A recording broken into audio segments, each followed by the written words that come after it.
जय श्री कृष्ण दोस्तों, मैं मीतू अपने channel be perfect with Meetu Shubhai में आप सबका बहुत बहुत स्वागत करती हूँ। कैसे हैं आप सब? आई होप आप सब बहुत अच्छे होंगे और मैं भी बहुत अच्छी हूँ और ईश्वर से आप सबकी खुशहाली की कामना करती हूँ। दोस्तों, आज की मैं ये क्लिप सिर्फ इसलिए ऐड कर रही हूँ कि बहुत सारे लोगों में मिथ्स हैं, डरे हुए हैं इसके साइड इफ़ेक्ट्स को लेके कि कोरोना की वैक्सीनेशन कराएं नहीं कराएं। तो यहाँ जब मेरे हस्बैंड वैक्सीनेशन कराने गए थे तो ये वहाँ की क्लिप है, देखिए उन्होंने कितने आराम से वैक्सीनेशन करा लिया और कोई दिक्कत नहीं है और आधे घंटे बाद वो वापस आ गए। तो ये क्लिप मैंने सिर्फ इसलिए ऐड करी है कि आपको मोटिवेशन मिले, ताकि आप देख सकें कि कितना इजी है ये लगवाना और ऐसी कोई खास दिक्कत नहीं होती है। बाकी सब हम आगे डिस्कस करेंगे। देखा दोस्तों, मेरे हस्बैंड ने वैक्सीनेशन करा लिया है। उन्हें 2-3 दिन थोड़ी प्रॉब्लम हुई, वो क्या हुई मैं वीडियो के लास्ट में बताऊंगी। तो सबसे पहले हम बात करते हैं दोस्तों कि वैक्सीनेशन कराने से पहले हमें किन किन बातों का ध्यान रखना होता है। तो नंबर 1, हमें खाली पेट नहीं जाना होता है। आइदर आप नाश्ता करके जाइए या फिर आप खाना खा के जाइए या आप लंच कर, मतलब कहने का मतलब है कि आप नाश्ता खाना जो भी आपको कंफर्टेबल लगे उसके बाद आप जाइए, खाली पेट नहीं जाना है।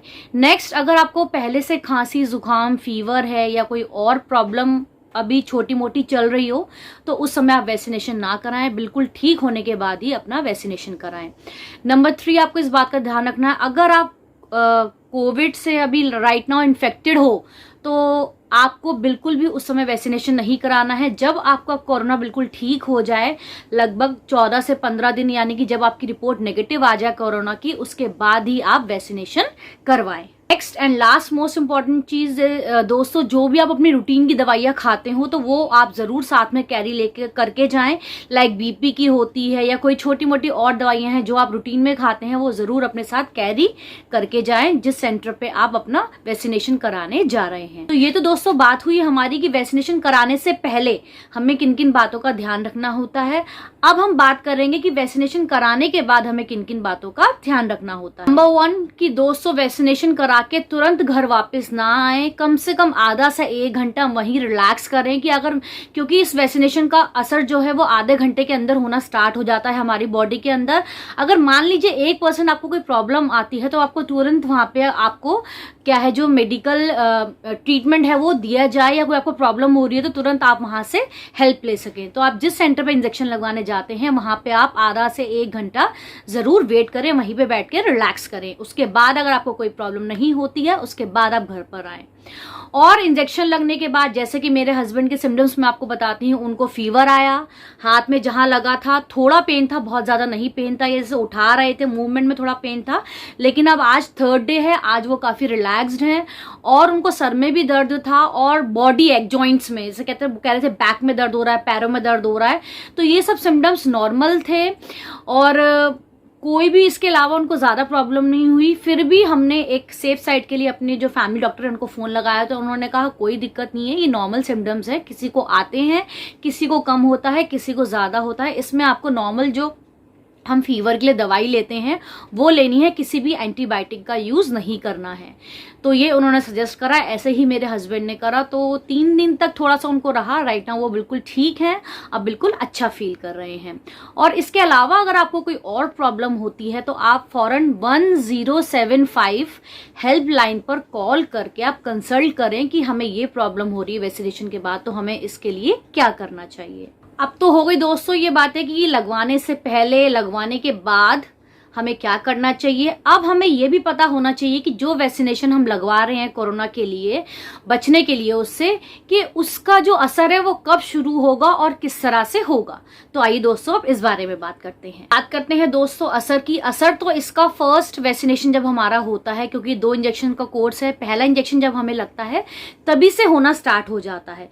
लेकिन जो इसका कंप्लीट असर है वो 2nd डोज लगने के बाद, जब हमारी 2nd डोज लग जाती है उसके भी 14 दिन बाद शरीर में एंटीबॉडीज बननी स्टार्ट होती हैं, जो एक्चुअल असर है वो हमारा स्टार्ट होता है।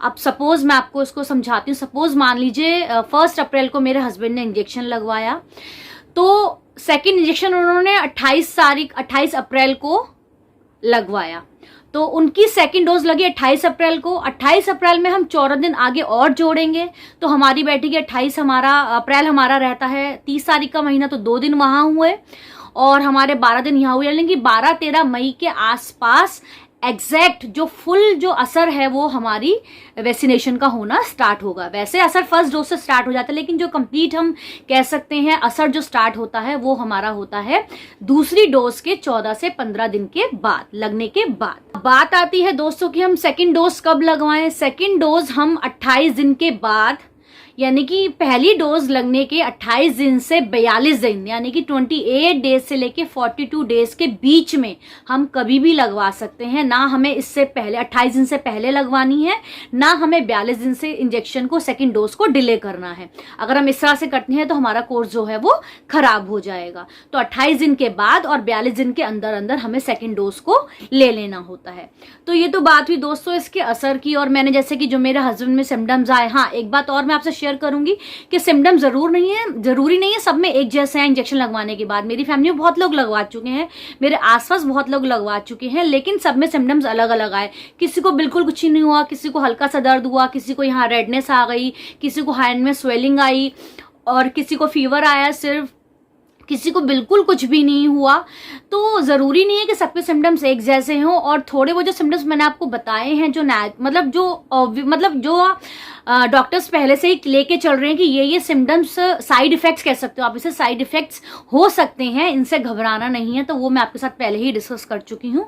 और मेरे हस्बैंड को भी थोड़े थोड़े साइड इफेक्ट्स आए थे, थोड़े क्या काफी आए थे, 3-4 चीजें आई थी जो मैं आपको पहले बता चुकी हूँ। तो ये तो हो गई दोस्तों बात अब इसकी। अब हम बात करते हैं कुछ मिथ्स की। अब आधे से ज्यादा लोगों की, इवन हमारे सर्कल में भी हम बात करते हैं तो बहुत से ज्यादा लोगों के दिमाग में बहुत सारे क्वेश्चन होते हैं, इवन हमारे दिमाग में भी थे कि हम ये वैक्सीनेशन करा रहे हैं तो इसको कराने से पहले कुछ मिथ्स थे या कुछ आप कह लीजिए थॉट्स थे जो हमने क्लैरिफाई करे, या जो हमारे आसपास के लोग हैं वो सोच रहे थे। तो हमने आपस में सबने मिलके इसका एक बिल्कुल सही मतलब जैसे कहते हैं ना आंसर्स हम लोगों ने ढूंढ लिया। तो वही मैं हो सकता है वही मिथ्स आपके दिमाग में भी हो, आपने अब तक वैक्सीनेशन नहीं लगवाई हो तो आप सोच रहे हो। तो ये मिथ्स सुनने के बाद आपके जो सारे डाउट्स हैं वो क्लियर हो जाएंगे। तो आइए दोस्तों अपने मिथ्स को हम डिस्कस करना स्टार्ट करते हैं। तो नंबर 1 दोस्तों ये मिथ आता है लोगों में, क्या इंजेक्शन लगवाना जरूरी है, ना लगवाएं तो काम चलेगा। हालांकि ये कंपलसरी नहीं है, लेकिन गवर्नमेंट इतने एफर्ट्स लगा रही है और अभी आप देख रहे हैं कितनी तेजी से कोरोना फैल रहा है, कितना जानलेवा दिन पे दिन ये बनता जा रहा है। तो इंजेक्शन लेना ही हमारे लिए बेटर है, इसकी चेन को तोड़ने के लिए, इसे बढ़ने से रोकने के लिए और अपने आप को सुरक्षित रखने के लिए। तो लेकिन ये कंपलसरी नहीं है, लेकिन लगवा लेंगे तो इसमें हमारा ही बेनिफिट है। नंबर 2 मिथ आता है दोस्तों, क्या ये सेफ है? ये 100% सेफ है, डॉक्टर्स जैसे बता चुके हैं, लेकिन इसके कुछ साइड इफेक्ट्स होते हैं जो मैं आपको पहले बता चुकी हूँ। तो वो नॉर्मल है, किसी में आते हैं, किसी में नहीं आते, किसी में कम आते हैं, तो उससे घबराना नहीं है, लेकिन ये 100% सेफ है। भाई हमने इंजेक्शन लगवा लिया, हम तो सेफ होगा, अब हमें कोरोना नहीं लगेगा, हम तो बाहर ऐसे घूमेंगे बिना मास्क के, कोई सोशल डिस्टेंसिंग नहीं, कोई सैनिटाइजर का यूज नहीं, मस्त नहीं, जरूरी नहीं है। और जैसे कि आपने कई केस देखे भी होंगे, बहुत सारे केसेस ऐसे आए हैं कि दोनों डोज लेने के बाद भी उन लोगों को कोरोना हो गया, लेकिन दोनों डोज लेने के बाद जो कोरोना होगा वो बहुत माइल्ड सा होगा, हल्का सा होगा, वो जानलेवा नहीं होगा, उससे आपकी जान नहीं जाएगी। तो ये फर्क है। तो इसलिए डोज लेना भी जरूरी है, और वैक्सीनेशन कराने के बाद भी हम ये सिक्योर फील करें या हम अपना को सिक्योर फील करें कि हमें कोरोना नहीं होगा, हम जैसे मर्जी घूमें, नहीं, कोरोना हो सकता है लेकिन वो जानलेवा नहीं होगा। इसलिए हमें हर सारे जो सेफ्टी मेजर्स हैं उनको अच्छे से वैक्सीनेशन के बाद भी फॉलो करना है। कि जैसे कि आपको पहले बता चुका है, खांसी जुकाम वगैरह चल रहा है या आपको हल्का सा फीवर है, कोरोना नहीं है, लेकिन उस पीरियड में भी आप वैक्सीनेशन नहीं ले सकते हैं, पूरी तरह से ठीक होने के बाद ही वैक्सीनेशन लीजिए। और दूसरी चीज जो आपको पहले भी क्लियर कर चुकी हूँ, अगर आपको कोरोना है तो जब तक आपकी रिपोर्ट नेगेटिव नहीं आ जाती है, लगभग 14 से 15 दिन में रिपोर्ट हमारी नेगेटिव आ जाती है, उसके बाद ही यानी कि कोरोना बिल्कुल ठीक होने के बाद ही आप वैक्सीनेशन की डोज ले सकते हैं। अगर आपको कोरोना चल रहा है, आप सोचे उस बीच ही जाकर वैक्सीनेशन की डोज ले लें, तो ऐसा बिल्कुल नहीं करना है। कोरोना बिल्कुल ठीक होने के बाद ही आपको वैक्सीनेशन की डोज लेनी है। इसमें आता है दोस्तों साइड इफेक्ट्स क्या हो सकते हैं या नहीं हो सकते, तो मैं आपको पहले क्लियर कर चुकी हूँ, साइड इफेक्ट्स हो सकते हैं और किसी को नहीं भी हो सकते। इवन मैं अपने पर्सनल एक्सपीरियंस पे कह रही हूँ, क्योंकि मेरे रिलेशनशिप में बहुत सारे लोग वैक्सीनेशन करा चुके हैं, मेरे आस पड़ोस में करा चुके हैं, तो सबके जो साइड इफेक्ट्स थे वो अलग अलग थे, और किसी में तो बिल्कुल हल्के से साइड इफेक्ट थे, किसी में बिल्कुल भी नहीं थे, किसी को पता भी नहीं लगा कि उन्होंने कोरोना की वैक्सीनेशन कराई है। तो उसके जो साइड इफेक्ट्स हो सकते हैं लेकिन दे आर सेफ। इंपॉर्टेंट चीज आती है कि मान लीजिए मेरे हस्बैंड ने अभी अपने एरिया में वैक्सीनेशन कराया, तो जब सेकंड डोज उनकी ड्यू हो जाएगी तो क्या वो सेम सेंटर पे ही लगवाएं? नहीं, ये कंपलसरी नहीं है। आप किसी भी सेंटर को चुन के अपनी मर्जी के हिसाब से, अपनी सहूलियत के हिसाब से आप उसकी सेकंड डोज को ले सकते हैं। ये कंपलसरी नहीं है कि जहां से आपने पहली डोज ली है वहीं से आप दूसरी डोज लेंगे। पॉइंट के साथ दोस्तों ये बात क्लियर हो जाती है कि जहां से आपने एक डोज ली है कंपलसरी नहीं है कि आप वहीं से दूसरी डोज लें। आप दूसरा सेंटर भी सिलेक्ट करके दूसरी डोज को ले सकते हैं, लेकिन दूसरी डोज जरूर लेनी है, तभी इसका जो कोर्स है वो कंप्लीट होगा। मान लीजिए हमने अपॉइंटमेंट लगा दी, कोई ऐसी प्रॉब्लम आ गई, हमें खांसी जुकाम हो गया, उसी बीच हम कोरोना पॉजिटिव हो गए, हम नहीं जा पा रहे हैं, तो क्या हम अपनी अपॉइंटमेंट को कैंसिल कर सकते हैं? जी हाँ, बिल्कुल। हम अपने अपॉइंटमेंट को कैंसिल करके आगे फर्दर अपॉइंटमेंट ले सकते हैं। कई लोगों को ये होता है कि हमने एक बार अपॉइंटमेंट ले लिया तो दोबारा हमें मिलेगा नहीं मिलेगा, या हमें वैक्सीनेशन हमारा कैंसिल हो जाएगा। ऐसा कुछ नहीं है। अगर आपको कोई इमरजेंसी आती है, कोई प्रॉब्लम आती है, तो आप पहले अपॉइंटमेंट को कैंसिल करके दूसरी अपॉइंटमेंट फिर से ले सकते हैं। दोस्तों ये छोटी सी इन्फॉर्मेशन थी, जितना मुझे पता था मैंने आप सबके साथ शेयर करा, क्योंकि ये इन्फॉर्मेशन शेयर करना बहुत जरूरी है। बहुत से लोग अभी भी बहुत ज्यादा डरे हुए हैं कि इंजेक्शन लगवाएं ना लगवाएं, इसके बहुत ज्यादा साइड इफेक्ट्स होंगे। साइड इफेक्ट्स मैं आपको बता ही चुकी हूँ, एक बार दोबारा रिपीट कर रही हूँ। बुखार आ सकता है, जिस जगह आपने इंजेक्शन लगवाया वहां दर्द हो सकता है, रेडनेस आ सकती है, स्वेलिंग हो सकती है, हल्का फुल्का जॉइंट पेन हो सकता है, आप कमजोरी हो सकती है, थकान हो सकती है, ये सब चीजें हो सकती हैं। तो ये सब नॉर्मल साइड इफेक्ट्स हैं। इसमें से आधे से ज्यादा साइड इफेक्ट्स मेरे हस्बैंड को भी फील हुए थे, लेकिन उनको 3 दिन थोड़ी दिक्कत रही। आज वो बिल्कुल फिट हैं, जैसा कि मैं आपको ऑलरेडी बता चुकी हूँ। तो अगर ये साइड इफेक्ट्स होते हैं आप घबराए ना, और उल्टी सीधी दवाई अपनी मर्जी से ना लें। या तो आप हेल्पलाइन पे फोन करके ही लें अगर आपको फीवर वगैरह आता है, या आप जहां से वैक्सीनेशन करवा कर आते हैं वहां से कंप्लीट इन्फॉर्मेशन लेकर आए। क्योंकि मेरे हस्बैंड ने नॉर्मल जो क्रोसिन होती है फीवर की वो ली थी, क्योंकि हमारे डॉक्टर ने मना कर दिया था किसी भी तरह की एंटीबायोटिक का इस टाइम पीरियड में हमें सेवन नहीं करना है। बाकी फिर जैसे आपके डॉक्टर कंसल्ट, मतलब मेरा कहने का मतलब है कोई भी अपने मन से इस समय आप दवाई बिल्कुल मत लीजिएगा कि यहाँ पेन हो रहा है, ये हो रहा है, अपने मन से ले। एक बार डॉक्टर से जरूर कंसल्ट कर लीजिएगा। और हेल्पलाइन नंबर मैं आपको पहले बता चुकी हूँ 1075, आप वहां पे भी फोन करके कंसल्ट कर सकते हैं अगर आपको कोई ज्यादा प्रॉब्लम आती है, या आपको लगता है कि साइड इफेक्ट्स हैं वो आपसे बियर नहीं हो रहे, आपको किसी मेडिसिन की जरूरत है। तो ये थी दोस्तों आज की एक छोटी सी वीडियो। आई होप आपको वीडियो हेल्पफुल लगी होगी, और मेरी आप सबसे रिक्वेस्ट है कि इस वीडियो को ज्यादा से ज्यादा शेयर करिएगा। बिकॉज बात सिर्फ वीडियो की नहीं है, बात है कि अभी भी मैं देख रही हूँ मेरे ही आसपास मतलब बहुत सारे लोग कंफ्यूजन में है, वैक्सीनेशन कराएं ना कराएं, इसके बाद ये हो जाएगा वो हो जाएगा। ऐसा कुछ भी नहीं है, वैक्सीनेशन कराना बहुत ज्यादा जरूरी है। और इस टाइम पर जैसा कि आप देख रहे हैं माहौल कितना खराब हो गया है। वो कहते हैं ना ताली हाथ से नहीं बचती। गवर्नमेंट हमारे लिए इतने एफर्ट्स लगवा रही है, हमें फ्री में गवर्नमेंट हॉस्पिटल्स में वैक्सीनेशन हो रहा है, प्राइवेट भी हो रहा है, फ्री भी हो रहा है, वो भी हम लोग नहीं टाइम पे लगवा रहे हैं। डोजेस में देख रही हूँ, मतलब सुनने में आता है न्यूज में कहीं लोग पेशेंट्स टाइम पे नहीं पहुंचे हैं तो डोजेस वेस्ट हो जा रही हैं। क्योंकि इसका एक टाइम पीरियड होता है, कुछ वो खोलने के बाद एक इंजेक्शन का जो भी इसमें जितनी डोज होती है कुछ टाइम पीरियड तक ही वो लगा सकते हैं, उसके बाद वो बेकार हो जाती है खोलने के बाद।